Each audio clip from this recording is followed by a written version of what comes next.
Welcome to Both at আসসালামু আলাইকুম রহমতুল্লাহ বরকাত।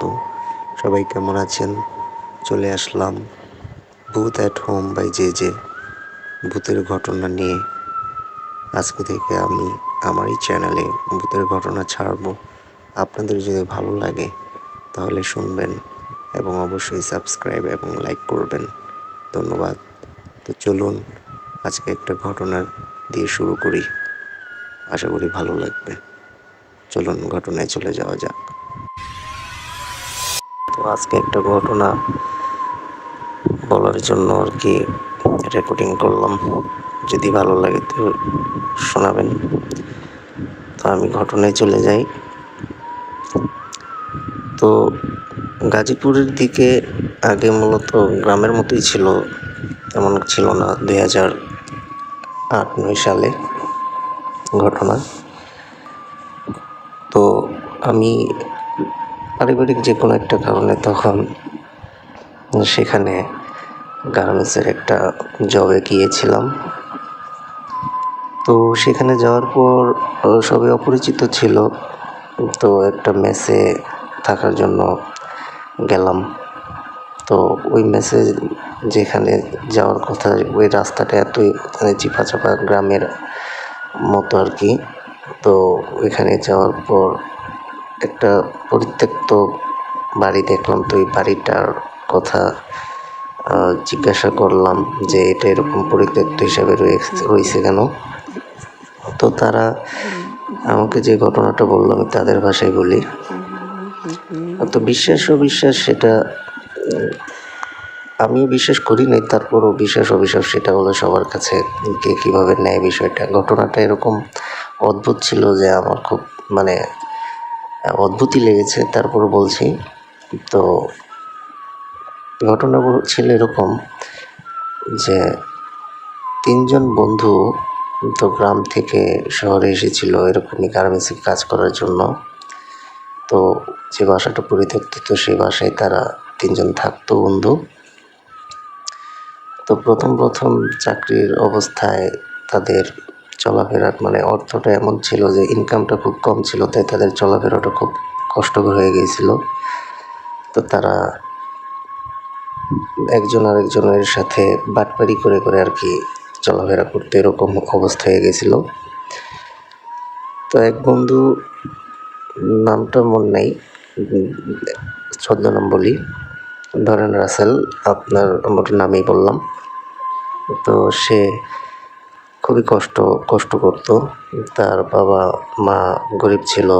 তো প্রত্যেক সপ্তাহে ফোন দিত, ফোনে কথা বলতো আর কান্নাকাটি করতো।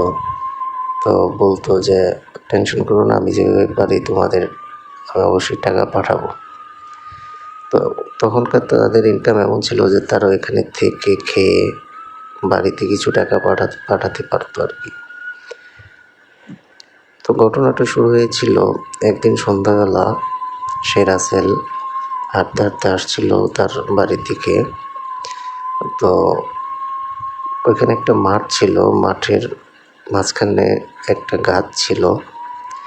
তো সেই গাছের দিকে সে খেয়াল করলো একটা মেয়ে অর্ধনগ্ন অবস্থায় ওই গাছের দিকে হেঁটে হেঁটে যাচ্ছে। তো সে দূর থেকে খেয়াল করলো, ফার্স্টে ভাবলো যে হয়তো সে এদিকেই থাকে, কিন্তু পরবর্তী দেখলো সে গাছের পিছনে গিয়ে আর আসছে না। তো তার একটু কৌতূহল জাগলো, সে ওদিনকার মতো এই দিক দিয়ে চলে গেল। তো পরের দিনও একই সময়ে একইভাবে দেখলো যে ওরকমভাবে যাচ্ছে। এরকম 2-3 দিন দেখার পর সে একদিন চিন্তা করলো যে না, আজকে যেয়ে দেখবো যে মেয়েটা গাছের পিছনে কী করে। তো সে কোনো কিছু না ভেবে ওই দিন মেয়েটার পিছু নিয়ে সে গাছের পিছনে গিয়ে দেখলো যে মেয়েটা বসে হাত পেতে আছে, আসনের মতো বসে হাত পেতে আছে উপর দিকে তাকিয়ে। তো সে একটা ঝোপের পিছনে লুকিয়ে দেখছিল। দেখলো যে কিছুক্ষণ পর উপর থেকে একটা লাশ তার হাতের উপর পড়ে গেল। এবং লাশটা পড়ার পর তার হাতের উপর যে পড়লো, মেয়েটা কোনো মানে হয় না যে এত ভারী একটা জিনিস পড়ার পর একটু নাড়াচড়া করে, কোনো নাড়াচড়া না, স্ট্রেটভাবে ছিল। আর লাশটা তার হাতের উপর পড়লো, তাই লাশটাকে সে মাটিতে শোয়ানোর পর সে যে ঘটনাটা দেখলো, সে তা দেখার জন্য প্রস্তুত ছিল না। দেখলো সে মেয়েটা লাশটাকে খাচ্ছে। তো এটা দেখার পর সে আর স্থির থাকতে পারল না, সে এখান থেকে দৌড় দিয়ে চলে গেল। তো সেখান থেকে দৌড় দিয়ে চলে যাওয়ার পর ওদিন রাত্রে সে স্বপ্নে দেখলো যে মেয়েটা তাকে বলছে যে তুই আমার লুকিয়ে লুকিয়ে আমার খাওয়া দেখেছিস, তুই এটা যদি কাউকে বলিস তাহলে তোর ক্ষতি হবে, এরকম আর কি। তো সে স্বপ্নে বললো যে আমি কাউকে বলবো না। সে ঘুম থেকে উঠে পড়লো ভয় পেয়ে উঠে ঘুম থেকে উঠে বলা শুরু করলো যে আমি কাউকে বলবো না, আমাকে মাফ করে দেন, আমাকে মাফ করে দেন। সেরকম ভাবে আরো 2-3 দিন পর আবার দেখলো মেয়েটা ওই দিক দিয়ে যাচ্ছে। তো সেদিন মেয়েটা আর ওইদিকে না গিয়ে পিছন দিকে আবার ওর দিকে তাকালো। তো সে ভয়ে দৌড় দেওয়ার চেষ্টা করলো, কিন্তু দৌড় দিতে পারছে না। ওখানে সে থেমে গেল, মানে সে আর নাড়াচাড়া করতে পারছে না। তারপর সে আবার মেয়েটার দিকে তাকালো, দেখলো মেয়েটা তার দিকে আসছে। তো সে আরো জোরে দৌড় দিতে চাচ্ছে, কিন্তু দৌড়াতে পারছে না, সে ওখানে মূর্তির মতো হয়ে গেছে। তো মেয়েটা ধীরে ধীরে তার নিকট যখন আসলো, তো 10 কদম দূরে, তো মেয়েটা তাকে বলল যে তুই আমার গোপন জিনিস দেখেছিস, এটা তুই কাউকে বলবি না বলেছিস, আজকে তোর সঙ্গে আমার আবার দেখা হয়েছে, আজকে তুই আয়, আজকেও তুই দেখবি আমি খাবো। পরে ছেলেটা বলা শুরু করলো, না আমার ভুল হয়ে গেছে, আমাকে মাফ করে দেন, আমি আর কোনো দিন দেখবো না, এদিকে আসবো না।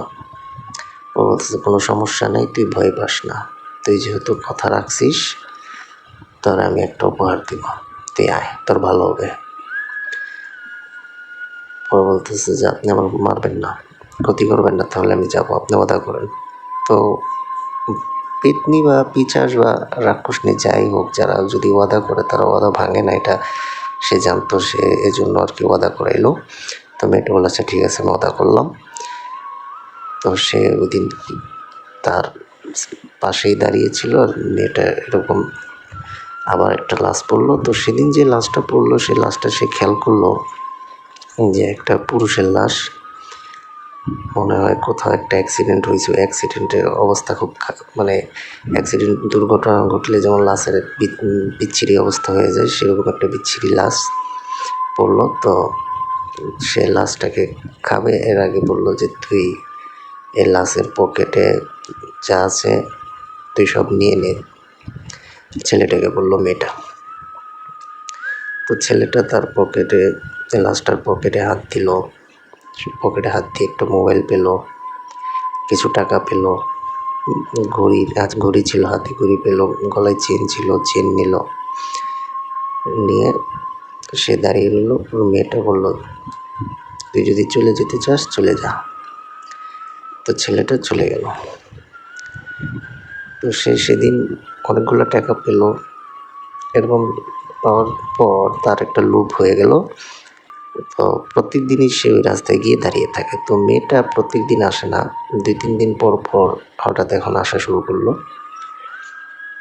তো এরকম এরকম ঘটনা অনেকদিন চললো। চলার পর সে অনেক টাকার মালিকের মতো হয়ে গেল আর কি, অনেক টাকা পাওয়া শুরু করলো, বাড়িতে টাকা পাঠানো শুরু করলো।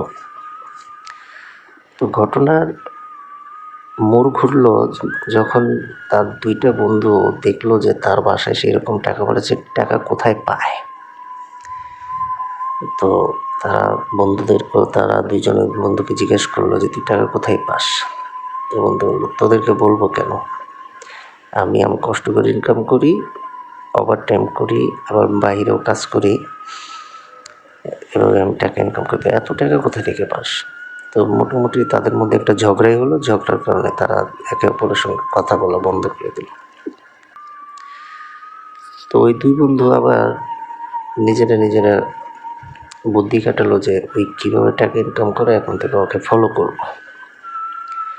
তো যে কথা সেই কাজ, তাকে ফলো করা শুরু করলো।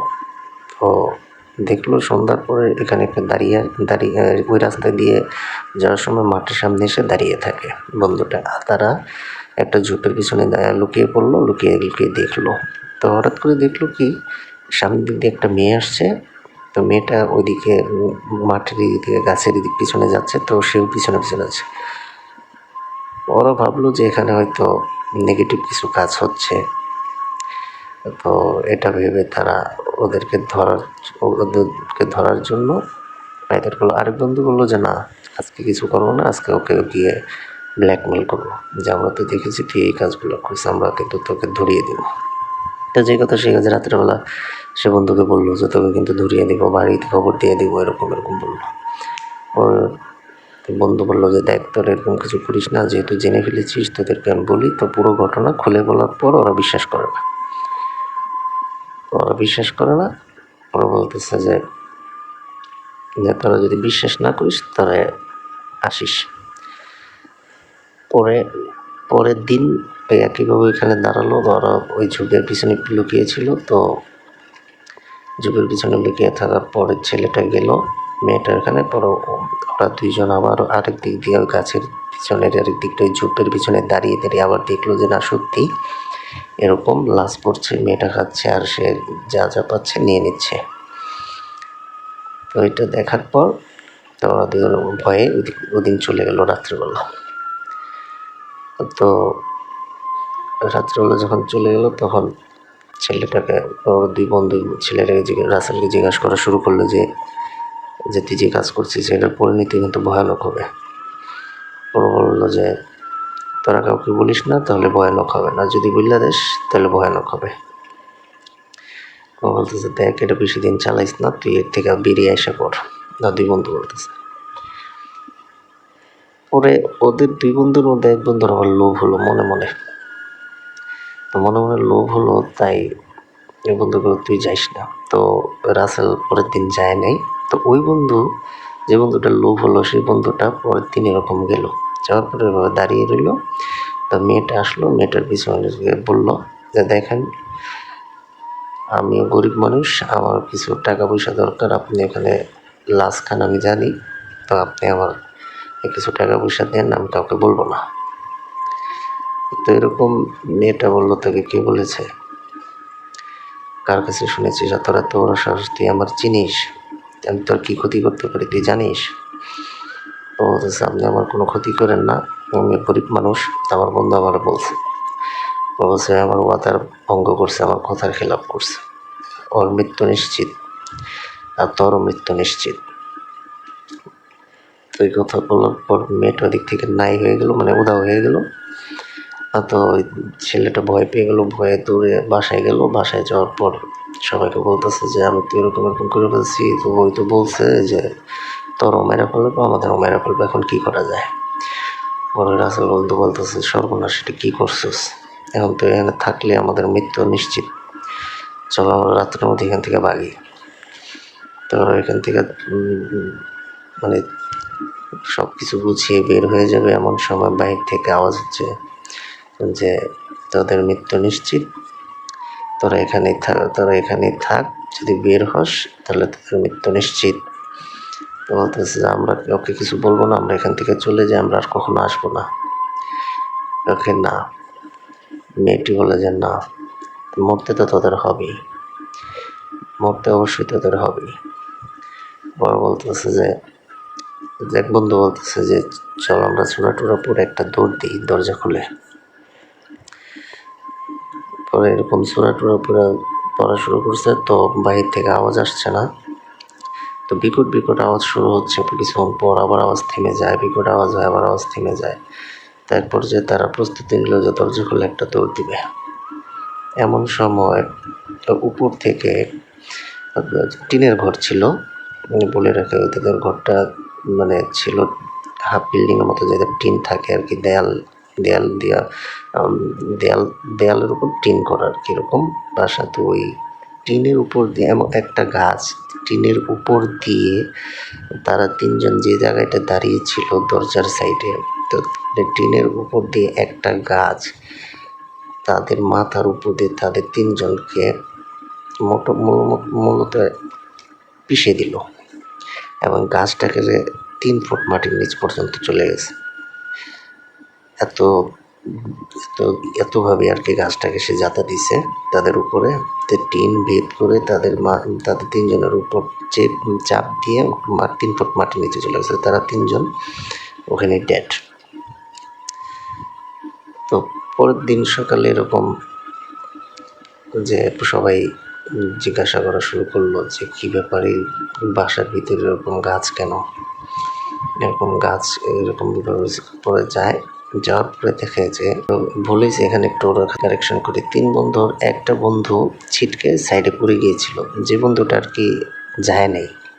তো 2জন ইট গেছিল, তো যে বন্ধুটা আর কি যায় না সেই বন্ধুটা ছিটকে সাইডে পড়েছিল। তো ওই বন্ধুটার তেমন ক্ষতি হয়নি।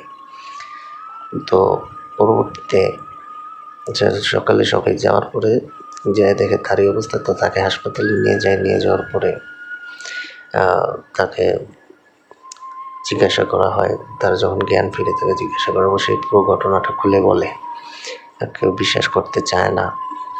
তারপরে কি করবে, এরকম গাছটা এরকম যেহেতু এরকম মাটির নিচে আরও দুজনের লাশ ওই গাছ থেকে তোলার পর পাইছে মাটির নিচে, তখন তারা বিশ্বাস করছে ঘটনাটা। আর ওই ছেলেটাও পরের দিনে যেহেতু সবাইকে আবার এই ঘটনাটা বলে দিয়েছে, পরের দিনে ছেলেটাও মারা গেছে। তো যে ওই মাঠের ঘটনাটা, মাঠে যে গাছটা ছিল এখানে যে মেয়েটা যাইতো, তো ওইখানে গ্রামের বাসীরা যে সত্যি কিনা ঘটনাটা জানার জন্য গ্রামের বাসীরা তো মহড়া দিত। তো মহড়া দিয়েছে মেয়েটা যেহেতু ওখানে আর আসা যাওয়া করতে পারো, তো একদিন মেয়েটা ওখানে সবাই সামনে গিয়ে বললো যে তোরা এখান থেকে সবাই চলে যান, নয়তো তোদের সবাইকে মেরে ফেলবো। তো মহল্লার বাসীরা বললো যে তুই আমাদের কি মারবি, তোর এখান থেকে বিদায় নিতে হইব, নাহলে তুই বাঁচবি না। তো হুজুর আবার ওইখানে গ্রামের মানুষের আবার কবিরাজ বিশ্বাস করতো, কিছু মানুষ কবিরাজ নিয়ে আসছে, আবার কিছু মানুষ হুজুর আসছে। তো সবাই মিলে ওই মেয়েটার ওইখান থেকে তাড়াই দিছে। এই ছিল আর কি ঘটনা। তো ঘটনাটা আজব, কিন্তু ভয়েরও না, আবার ভয়ের কি না তা জানি না। তো যদি ভালো লাগে, আমি হয়তো গুছিয়ে বলতে পারিনি কারণ প্রথম বলতেছি আর এরকমভাবে বলার অভিজ্ঞতা নাই। তো যদি ভালো লাগে ঘটনাটা তো লাইক, কমেন্ট আর শেয়ার করবেন আর জানাবেন কেমন লাগছে ঘটনাটা। তো ধন্যবাদ আজকের মতো এই পর্যন্তই। আবারও দেখা হবে নতুন একটা ঘটনা নিয়ে। ধন্যবাদ সবাইকে, ভালো থাকবেন, আমার জন্য দোয়া করবেন, সবার জন্য দোয়া করি। আসসালামু আলাইকুম ওয়া রাহমাতুল্লাহ।